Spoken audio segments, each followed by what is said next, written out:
Никола Тесла, роден на 10 юли 1856 година в Смилян, Австрийската империя, починал на 7 януари 1943 година в Ню Йорк, САЩ, е сръбско-американски изобретател, електроинженер, машинен инженер и физик, известен с революционните си приноси в областта на електричеството и магнетизма.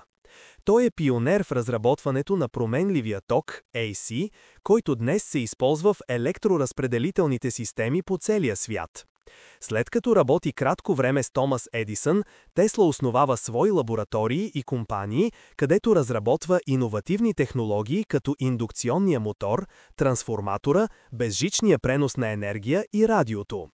През 1891 година получава американско гражданство и започва работа по проекта Уорденклиф, целящ глобален безжичен пренос на информация и енергия.